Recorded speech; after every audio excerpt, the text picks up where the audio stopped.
Bom, pessoal, vamos falar agora dos acidentes ofídicos. Bora lá.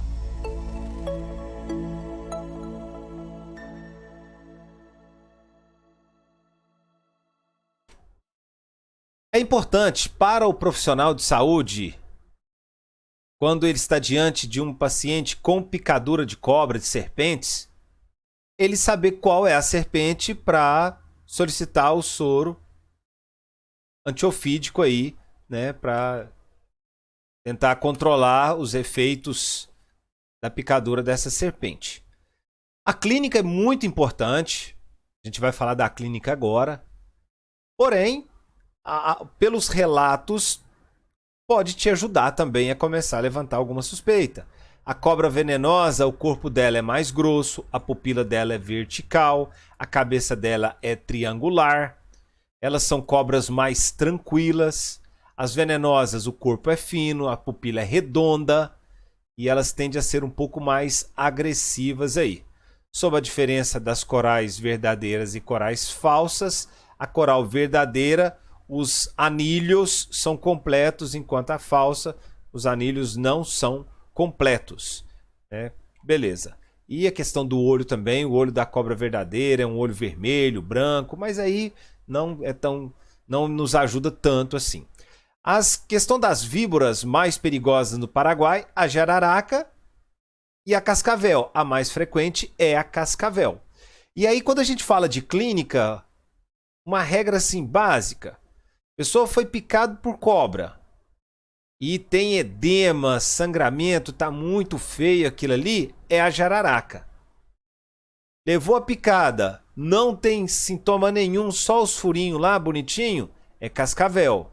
Levou a picada, tá entre esse meio termo aí, nem é tão grave, nem tão brando, a gente pensa na coral verdadeira.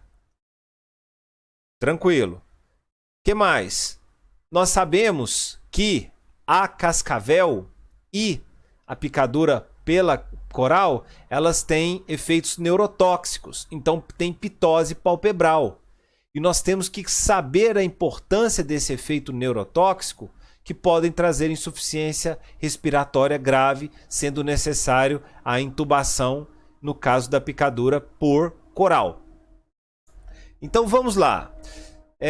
Primeiro, quais são algumas situações que não deve... quais são algumas condutas que não devem ser tomadas? Realizar incisão, punção, descarga elétrica, Deus me livre, né? Não succionar nem pressionar o lugar da picadura, não realizar torniquete, não administrar por via oral nem aplicar em forma local substâncias como bebidas alcoólicas, alguma coisa aí, creolina, inseticida, não indicar ácido acetilsalicílico, não indicar morfina, porque como a gente sabe que a morfina também tem um efeito no sistema respiratório, né? Diminui, deprime o sistema respiratório. E se a picadura dessa cobra tem esse efeito, pode trazer problemas aí. A primeira que a gente vai falar é os acidentes bootrópicos, né, que é a jararaca. Ela tem efeitos proteolíticos e coagulantes, por isso esse estrago todo na picadura, dor, tumefação, instalação rápida e progressiva, sangramento, flictemas, ampolas. Então é bem chamativo aí. Sobre o tempo de coagulação, o importante é os 15 minutos. O sangue ele tem que coagular em 15 minutos. Enquanto o sangue estiver coagulando, significa que o efeito da picadura ainda não aconteceu. Então, assim, o parâmetro mais importante para o início do soro antiofídico é aquele sangue que não consegue coagular. Se ele não consegue coagular em 15 minutos, se ele não coagula fora do corpo, né, num tubo de ensaio, isso fica propenso a hemorragias internas. Alguns estudos de laboratório, ureia e creatinina, buscar função renal, eletrólitos, por causa do potássio, uma insuficiência renal que eleva o potássio, você pode ter problemas cardíacos, o hemograma e a questão de como deve acompanhar o soro. Né? Se o sangue coagulou antes de 15 minutos, coagulou significa o quê? Provavelmente esse veneno não foi inoculado, não está fazendo os efeitos. Então o que nós vamos fazer? Nós não iremos administrar o soro antiofídico. A gente vai aguardar aí 2 horas. Passado 2 horas, você repete o teste do tubo de ensaio.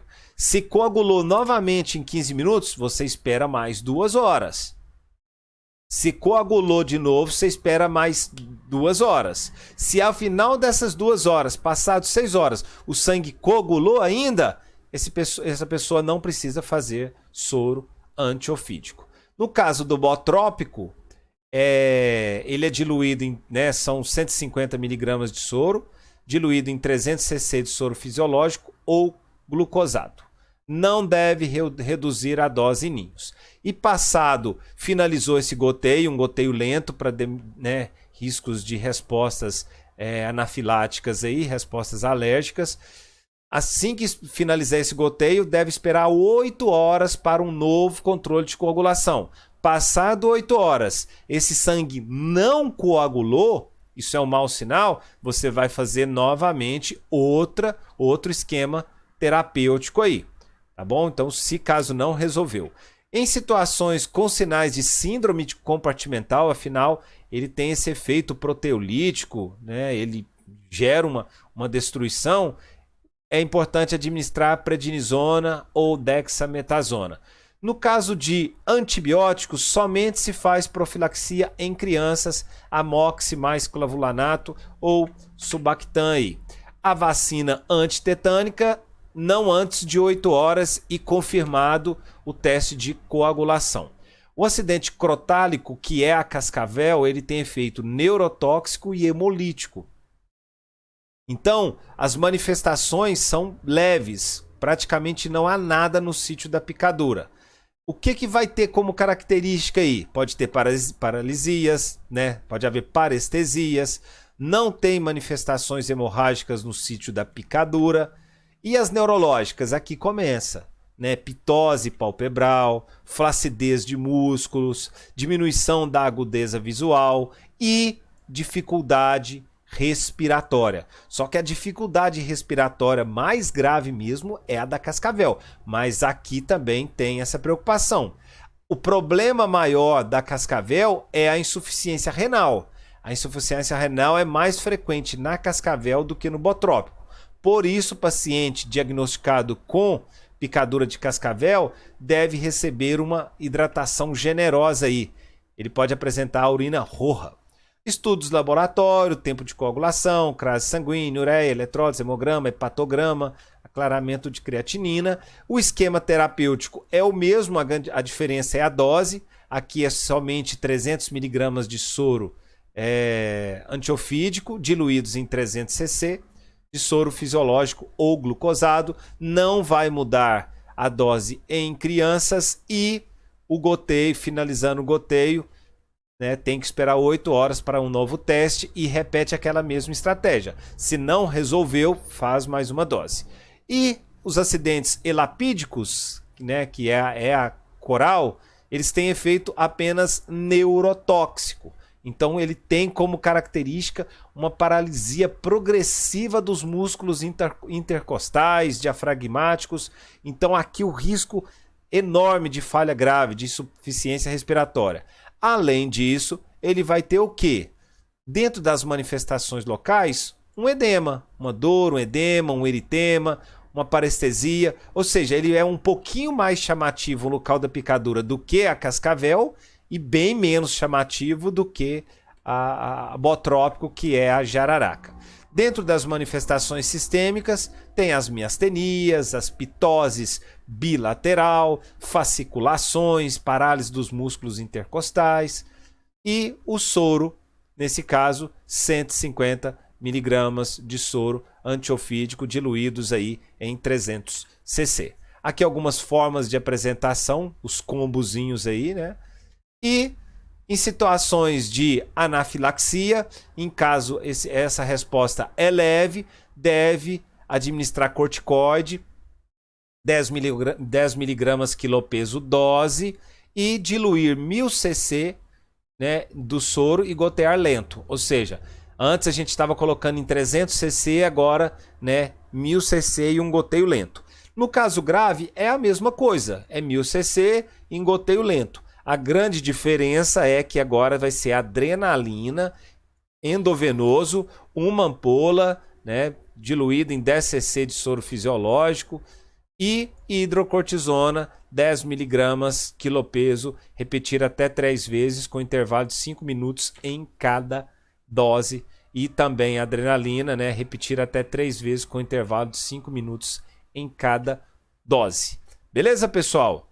Das cobrinhas era só isso mesmo. Valeu!